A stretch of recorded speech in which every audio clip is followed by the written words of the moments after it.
तो फ्रेंड्स, आज हम पढ़ने जा रहे हैं about memory, it's process and stages of memory. तो स्वागत है मेरा यूट्यूब चैनल पे SWG स्टडी विद गुरुकुल। और आइए हम पढ़ते हैं about the memory. Friends, memory क्या है? जैसे कि आपको हिंदी में आप जानते हैं, मेमोरी मीन्स आप कुछ याद रहना। तो basically when we study about the psychology, तो मेमोरी का क्या मतलब है? Memory means the ability of an organism, एक काबिलियत किसी भी इंसान की to record information about the things और इवेंट। मतलब हमारी काबिलियत कि हम किसी भी इंफॉर्मेशन को कैसे रिकॉर्ड कर पाते हैं and we are able to recall them later, और जब हम उसकी ज़रूरत होती है तो हम इसको रिकॉल कर पाते हैं। तो साइकोलॉजी में इसका मतलब ये होता है। तो बेसिकली मेमोरी को 3 भागों में डिवाइड कर सकते हैं। जैसे कि it's an ability to take the information, कि इंफॉर्मेशन को टेक करना, देन स्टोर इट, उसको स्टोर करना, and recall it at the later time. Later time मतलब जब हमें याद होगी। जैसे कि आप एग्जाम्स के लर्न करते हैं तो आप 1 महीना पहले से याद करना शुरू करते हैं, उसको टेक करते हैं, फिर उसको आपको स्टोर करते हैं, एंड एग्ज़ाम में जब आपको ज़रूरत होती है तो आप उसको लिखते हैं याद करके। सो इन साइकोलॉजी इसका प्रोसेस क्या हो जाता है? तो इस मेमोरी का जो प्रोसेस है, या इसको स्टेजेस भी कह सकते हैं, उसकी बेसिकली 3 स्टेजेस हो जाती हैं। इसका प्रोसेस ऐसे हो जाता है कि पहले आप इंफॉर्मेशन को लेते हैं, स्टोर करते हैं और फिर रिकॉल करते हैं। तो बेसिकली कोई भी इंफॉर्मेशन हम 3 स्टेजेस में स्टोर करते हैं या 3 स्टेजेस में प्रोसेस करते हैं। The first stage is the encoding, and second is the storage, and third is the retrieval. तो आज हम इन्हीं 3 स्टेजेस के बारे में पढ़ेंगे। तो पहला है एनकोडिंग। यहाँ पे एनकोडिंग का क्या मतलब है? Encoding means registration. रजिस्ट्रेशन जैसे कि आप किसी भी रजिस्टर में लिखते हैं ना, इन्फॉर्मेशन लिखते हैं, या कोई वीडियो सुनते हैं, जैसे आप मेरी वीडियो सुन रहे हैं तो ये आप रजिस्टर कर रहे हो, अपने ब्रेन में रजिस्टर कर रहे हो। तो इसमें क्या होता है? It is a process of receiving. आप रिसीव कर रहे हो, आपका ब्रेन प्रोसेस कर रहा है एंड इन्फॉर्मेशन को कंबाइन कर रहा है। जैसे कि अगर आपने एनकोडिंग के बारे में पहले कुछ पढ़ा होगा और अब मेरी वीडियो आप देख रहे हैं, तो आप उन दोनों इन्फॉर्मेशन को कंबाइन कर रहे हो। And encoding allows you to information जो आउटसाइड वर्ल्ड से आप लेते हैं to reach to the senses in the form the chemical और फिजिकल स्टिमुलाई। एनकोडिंग का मतलब है कोई भी एक्सटर्नल वर्ल्ड से, आउटसाइड वर्ल्ड से इन्फॉर्मेशन लेना और हमारे सेंसेस तक पहुंचाना, अपने इनसाइड ब्रेन में पहुंचाना। कैसे? जैसे हम कोई सुनते हैं तो हमारे ईयर के थ्रू जो सेंस ऑर्गन्स है वो स्टिमुलेट होते हैं टेम्पेनिक मेम्ब्रेन के थ्रू, और अंदर वो इन्फॉर्मेशन स्टोर होती है। वो होते हैं हमारे ऑडिटरी स्टिमुलेशन से। तो जब हम कोई दिखते हैं तो वो होता है विजुअल स्टिमुलेशन से, हम विजुअल सेंसेस से इंफॉर्मेशन गेन कर रहे हैं जो होते हैं।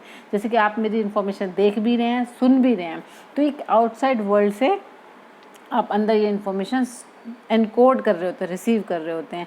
एंड ये जो होती है फर्स्ट स्टेज होती है। एंड वी मस्ट चेंज, इसका मेन जो सिद्धांत ये होता है कि we must change the information so that we may put the memory into the encoding process. इसका ये होता है कि आप, ऐसा नहीं है कि वीडियो जस्ट देख रहे हैं, उसको सुन नहीं रहे हैं, समझ नहीं रहे हैं तो आपके ब्रेन में फिट हो जाएगी। नहीं, आपको उस इंफॉर्मेशन को इस तरीके से एनकोड रिसीव करना होता है कि आपकी मेमोरी में ये जाए। तो ये this was the encoding. Encoding का मतलब क्या? Receiving, processing and combining the information. The next one is the storage. ना जैसे कि सभी के घर में कोई ना कोई एक घर में एक स्टोरेज होता है। एक स्टोरेज होता है ना, जहाँ पे आप सारी चीज़ें स्टोर करके रखते हैं उस टाइम के लिए जब आपको ज़रूरत होती है। रोज़ नहीं ज़रूरत होती है, पर कभी कभी ज़रूरत पड़ती है तो आप उसको स्टोर हाउस में से निकालते हो।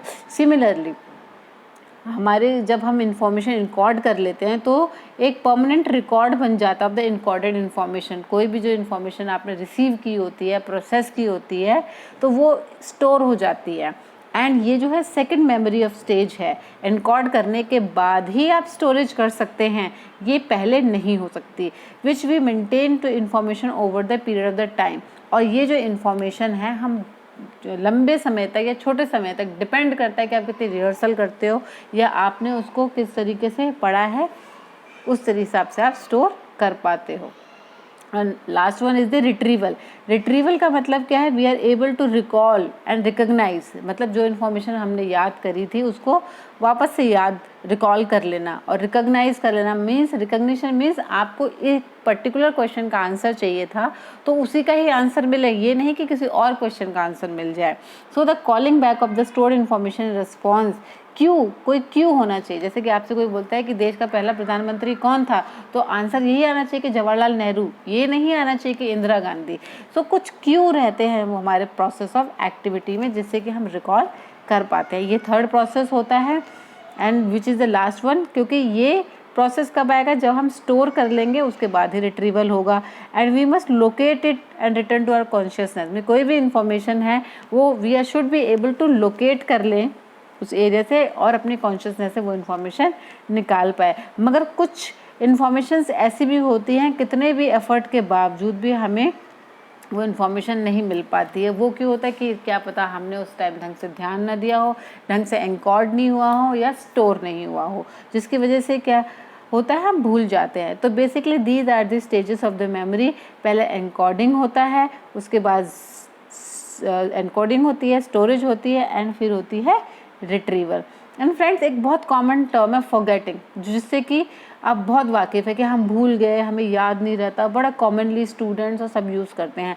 तो ये प्रॉब्लम कब आती है, जब किसी भी स्टेज पे कोई दिक्कत आ जाती है, तो उससे होता है फॉरगेटफुलनेस। जैसे कि आपने रिसीव प्रॉपर नहीं किया, आपने सुना ढंग से नहीं या देखा ढंग से नहीं, समझा ढंग से नहीं, जिसकी वजह से फॉरगेटफुलनेस और एमनीशिया हो जाता है। या फिर कोई दिमाग पे चोट लग जाती है या कोई दिमागी बीमारी हो जाती है, तो उससे भी एमनीशिया हो जाता है। तो any kind of distraction can prevent us from encoding the information initially, और वो इन्फॉर्मेशन फिर स्टोर नहीं हो पाती है शॉर्ट टर्म या लॉन्ग टर्म मेमोरी में, एंड वो रिट्रीव हम नहीं कर पाते, रिकॉल नहीं कर पाते हैं। तो friend this was about the memory and the stages of the memory. Hope आपको समझ में आया होगा। अगर फ्रेंड्स आपको मेरी वीडियोस अच्छी लगती है तो प्लीज़ शेयर एंड सब्सक्राइब करिए एंड मुझे कमेंट करके बताइए। मिलते हैं नेक्स्ट वीडियो में। Thank you.